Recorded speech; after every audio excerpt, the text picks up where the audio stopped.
Of course എനിക്ക് ഭയങ്കര രോമാഞ്ചം തോന്നുന്നു പറയുമ്പോൾ തന്നെ. ജയിലർ തൊട്ട് ഇങ്ങോട്ട് ഞാൻ അങ്ങയുടെ കണ്ടിന്യൂസ് ഫാൻ ആയിക്കൊണ്ടിരിക്കുകയാണ്. പിന്നെ നമ്മുടെ കണ്ണൊക്കെ പലവട്ടവും നനയിപ്പിച്ച ഇപ്പോഴത്തെ ഈ ആൾക്കാർ തമ്മിലുള്ള ഈ മതവെറിയും മറ്റുള്ള കാര്യങ്ങളൊക്കെ കുറച്ച് മാറാനായിട്ടുള്ളൊരു എന്തുകൊണ്ടാണെന്ന് അറിയത്തില്ല. ഈ പടത്തിൻ്റെ ഹൈപ്പൊന്നും ഇല്ലായിരുന്നു. ട്രെയിലറൊക്കെ നല്ല രീതിയിലൊക്കെ ഞാൻ എന്തോ ഒരു നമുക്കൊരു ട്രെയിലറിലൂടെ നമുക്കിത് എന്താണെന്ന് മനസ്സിലായില്ലായിരുന്നു. എന്തോ ജാതിപരമായിട്ടുള്ള എന്തോ സംഭവമാണെന്ന് വിചാരിച്ചിരുന്നത്. പക്ഷേ പടം കൊള്ളാം. നമ്മുടെ തലൈവർ രജനി അണ്ണെ വളരെ നന്നായിട്ട് പുള്ളിയുടെ പടത്തിൻ്റെ ഫാൻ ഞാൻ ജയിലർ തൊട്ടായത്. അതിനുശേഷം ഞാൻ കണ്ടിന്യൂസ് ഇപ്പോൾ ഇന്നുകൂടെ ഫാൻ ആയിക്കൊണ്ടിരിക്കുകയാണ്. പുള്ളി ആ ഒരു ഏജിനനുസരിച്ച് ഒരു വളരെ മെച്ചുവേർഡായിരിക്കുന്നു. അത് വെച്ചാൽ നമ്മുടെ ഇപ്പം മെച്ചുവേർഡായിട്ട് എന്ന് വെച്ചാൽ ആ ഒരു പുള്ളിയുടെ സ്റ്റൈലും കാര്യങ്ങളൊക്കെ ഉണ്ട്. എന്നാൽ നമുക്ക് ഇഷ്ടപ്പെടുന്ന രീതിയിലായിരിക്കുന്നു. ഇപ്പം എല്ലാ കാലത്തും എല്ലാ പ്രേക്ഷകർക്കും ഒന്നും ഇഷ്ടമല്ലായിരുന്നു. ഞാൻ ഇഷ്ടപ്പെട്ടിരുന്ന ഒരാളല്ല. ചില പടങ്ങളെ അദ്ദേഹത്തിന് ഇഷ്ടപ്പെട്ടിരുന്നുള്ളൂ. പക്ഷേ ഇതിലും ജയിലർ തൊട്ട് ഇങ്ങോട്ട് ഞാൻ അങ്ങയുടെ കണ്ടിന്യൂസ് ഫാൻ ആയിക്കൊണ്ടിരിക്കുകയാണ്. പിന്നെ ബാക്കിയുള്ള ആൾക്കാരൊക്കെ നല്ല രീതിയിൽ അഭിനയിച്ചിട്ടുണ്ട്. എന്തായാലും അദ്ദേഹത്തിൻ്റെ മകളുടെ ഡയറക്ഷൻ ബ്രഹ്മാണ്ഡ ഡയറക്ഷനായിപ്പോയി. നല്ല രീതി, നല്ലൊരു തീം, നല്ലൊരു ഈ കാലത്തെ രാഷ്ട്രീയം പറയുന്ന നല്ലൊരു മെസ്സേജ് ആൾക്കാർക്ക് നല്ല രീതി നമ്മുടെ കണ്ണൊക്കെ പലവട്ടവും നനയിപ്പിച്ച ഇമോഷൻസൊക്കെ നല്ല ഇമോഷൻസൊക്കെ ആയിട്ട് മതവെറിക്കൊക്കെ അതായത് ഇങ്ങനെ ആവണം ജനങ്ങൾ ചിന്തിക്കേണ്ടതെന്ന് ശരിക്കും, അതായത് ഒരു ട്രൂ ഇന്ത്യൻ എങ്ങനെ ചിന്തിക്കണമെന്ന് കാണിച്ചു തരുന്നൊരു സിനിമ. ഓഫ് കോഴ്സ് എനിക്ക് ഭയങ്കര രോമാഞ്ചം തോന്നുന്നു പറയുമ്പോൾ തന്നെ.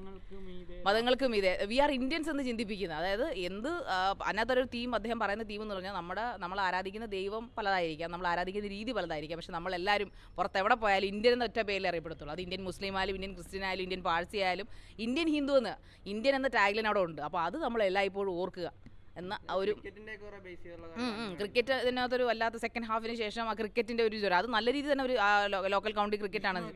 വിഷുവൊക്കെ ഗംഭീരം, ഒന്നും പറയാനില്ല. നല്ല രസമുണ്ട്, നല്ല ആക്ടിങ് ആണ് അയാൾ ഐശ്വര്യ ഡയറക്ഷൻ കറക്റ്റ്. അതായത് ആദ്യം നമുക്ക് തോന്നും ഇത് ശരിയാവുമോ, ആദ്യം നമുക്ക് തോന്നും ഇതെന്താണ് ഒരു നാടനാണോ, ഒരു എന്താ പറയുന്ന ഒരു ബ്രൗൺ ഷെയ്ഡ് ഉണ്ട് മൂവിക്ക് എപ്പോഴും. പഴയ കാലം 1990കളിലെ കാലമാണ് കാണിക്കുന്നത്, ന്യൂജൻ അല്ല കാണിക്കുന്നത്. പഴയ ആ ഒരു ലഹളയും കാര്യങ്ങളൊക്കെ ഇതിനകത്ത് ഉൾപ്പെടുത്തിയിട്ടുണ്ട്, മൊത്തത്തിലുള്ള ലഹള. അപ്പോൾ അതിനകത്തൊക്കെ തമിഴന്മാരെ ഇങ്ങനെ ഇളക്കുന്ന സീനൊക്കെ ഉണ്ട്. എന്താണ് തമിഴ്നാട് എന്ന് പറഞ്ഞാൽ എന്താ ഇന്ത്യയിലുള്ളതല്ലേ എന്നൊരു ചോദ്യമൊക്കെ ചോദിക്കുന്നുണ്ട്. അതൊക്കെ നമുക്ക് ഭയങ്കര രോമാഞ്ചം ഉൾപ്പെടും. അതായത് ക്രിക്കറ്റ് സെലക്ഷനിൽ കപിൽദേവ് അഭിനയിച്ചിട്ടുണ്ട്. അത് വലിയൊരു എനിക്കറിയില്ലായിരുന്നു കപിൽദേവിനകത്ത് അഭിനയിക്കുന്നുണ്ടെന്ന്.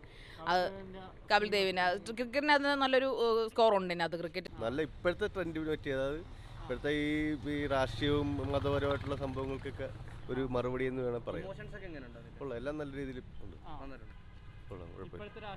ഇപ്പൊ രാഷ്ട്രീയം എന്നല്ല, ഇപ്പോഴത്തെ ഈ ആൾക്കാർ തമ്മിലുള്ള ഈ മതവെറിയും മറ്റുള്ള കാര്യങ്ങളൊക്കെ കുറച്ച് മാറാനായിട്ടുള്ളൊരു ഇഷ്യൂസൊക്കെ പ്രശ്നം പരിഹരിക്കാൻ പറ്റിയ ഒരു സംഭവങ്ങളായിരുന്നു.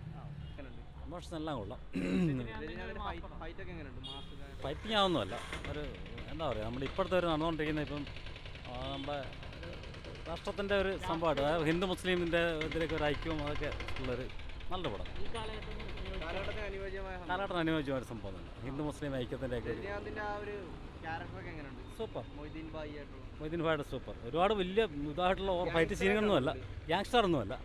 ഗ്യാങ്സ്റ്റർ എന്ന ഒരു പഴയ പശ്ചാത്തലമൊക്കെ ഉണ്ട്, ഒരു ഇതൊക്കെ ഉണ്ട്. ബാക്കി എല്ലാം കൊണ്ട് കൊള്ളാം.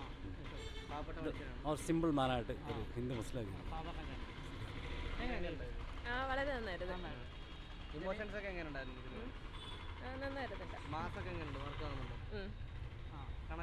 അതെ അതെ, എല്ലാം കൊള്ളായിരുന്നു. ഇഷ്ടപ്പെട്ടു.